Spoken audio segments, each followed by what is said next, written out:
Lorsqu'on parle de cycle de vie du produit, on peut croire que tous les produits ont les mêmes phases de vie. Non. Même chez nous, les êtres humains, nous n'avons pas les mêmes vies. Il y a des gens qui vivent plus de 100 ans, d'autres qui vivent un jour, d'autres quelques heures.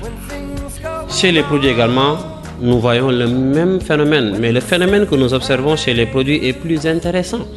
Il y a des produits qui disparaissent pendant 5 ans, 10 ans, 20 ans et reviennent encore. Des produits qui se ressuscitent. Quels sont ces produits qui ont des cycles de vie atypiques, des cycles de vie qui ne respectent pas le cycle lancement, croissance, maturité, déclin? Le premier type de produit, ce sont les styles. Qu'est-ce qu'un style? C'est une expression distinctive née dans un domaine particulier. On distingue les styles de musique, les styles de meubles, les styles de vêtements. Le cycle de vie du style est sinusoïdal. C'est une succession de périodes d'engouement et de périodes de déclin. Dans cette catégorie de produits ayant des cycles de vie atypiques, nous avons également la mode. Une mode, c'est le style qui domine son époque. À chaque fois qu'une mode disparaît, une autre mode va naître.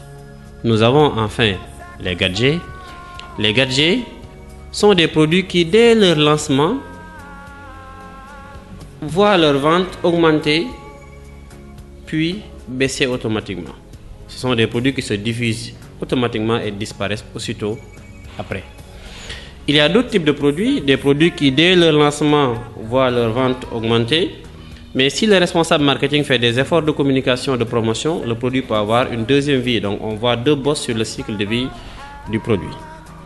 Il y a d'autres produits qui, après une phase de lancement et d'un déclin, vont avoir une troisième phase de stabilisation. La stabilisation là est due à un groupe de consommateurs qui restent fidèles à la marque. Nous avons également les cycles à rebondissement. Un produit qu'on lance au Sénégal, il commence à avoir le déclin. On le lance en Mauritanie, là-bas il va avoir une nouvelle vie. Il voit le déclin là-bas, on le lance au Gabon. À chaque fois qu'on le lance sur un nouveau marché, le produit connaît une nouvelle vie.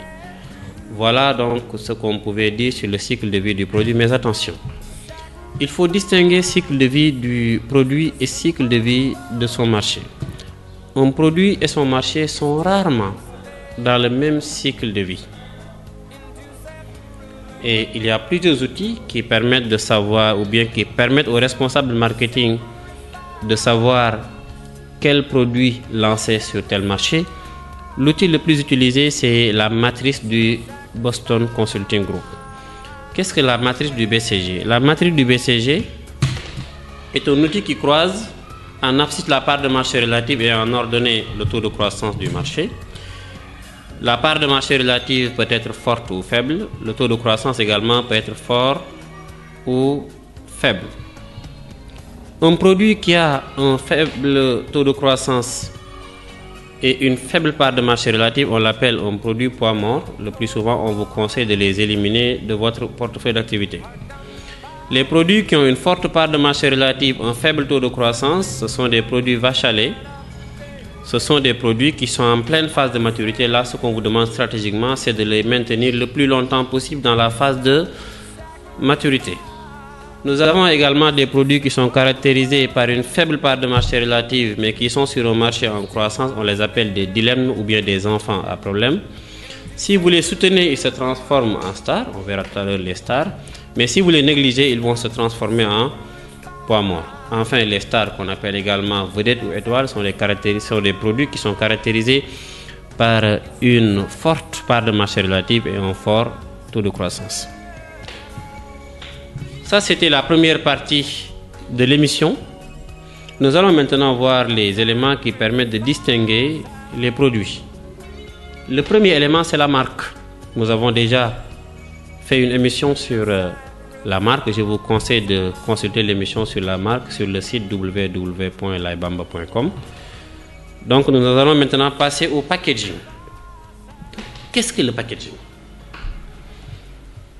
Avant de définir le packaging, j'aimerais quand même qu'on revienne sur les concepts de conditionnement et d'emballage. Le conditionnement, c'est le premier contenant du produit. les enveloppes qui sont ajoutées au conditionnement, ces enveloppes successives, il peut s'agir d'une, deux ou de trois enveloppes, constituent l'emballage. Mais on peut tout simplement dire que le packaging, c'est l'ensemble de ces éléments-là matériels qui, sans faire partie du produit, sont vendus avec lui et permettent d'assurer un certain nombre de fonctions, des fonctions techniques et des fonctions commerciales. Quelles sont les fonctions commerciales du packaging? Le packaging joue un rôle de vendeur muet. En vente en libre service, c'est le packaging qui vous alerte, qui vous attire, qui vous informe sur le contenu du produit. Le packaging facilite la prise en main du produit. Le packaging informe le consommateur. Le packaging facilite l'utilisation du produit, par exemple les becs verseurs. Le packaging a également des fonctions techniques. Les fonctions techniques du packaging, le packaging contient le produit, conserve le produit, facilite la prise en main. Le packaging facilite l'élimination du produit. Il assure également le stockage et la manutention du produit. Le packaging protège également l'environnement en étant biodégradable, par exemple. Pour emballer un produit, plusieurs matériaux peuvent être utilisés. Le papier carton, le bois, les métaux, le jute, le plastique peuvent être utilisés pour emballer un produit. Sur le packaging du produit, il y a un élément important qu'on appelle l'étiquette. L'étiquette constitue la carte d'identité du produit. Comme nous, êtres humains, le produit également a sa carte d'identité. L'étiquette joue trois rôles. Il a un rôle légal. Certaines mentions doivent obligatoirement figurer sur l'étiquette des produits. Le nom du fabricant, l'origine du produit, le poids ou bien le volume du produit, les conditions de conservation ou bien la date limite de vente, la date limite de consommation ou bien la date limite d'utilisation optimale. L'étiquette a également un rôle de gestion. Sur l'étiquette, un élément important, le code barre, vous permet après le passage aux caisses de calculer vos statistiques de vente par rayon, par produit ou bien par famille de produits. L'étiquette permet également de mesurer la démarque inconnue. Enfin, l'étiquette a un rôle d'information et un rôle de communication. On peut vous communiquer certaines informations sur l'étiquette du produit, telles que les promotions de vente, par exemple. Un autre élément, c'est le design. Le design qu'on appelle en français la stylique, c'est l'aspect visuel extérieur du produit et de son emballage. Donc, les formes et les couleurs constituent le design.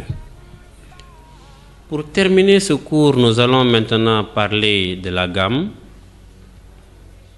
Le plus souvent, lorsqu'on demande aux professionnels de définir la gamme, ils disent que la gamme, c'est l'ensemble des produits fabriqués par une entreprise.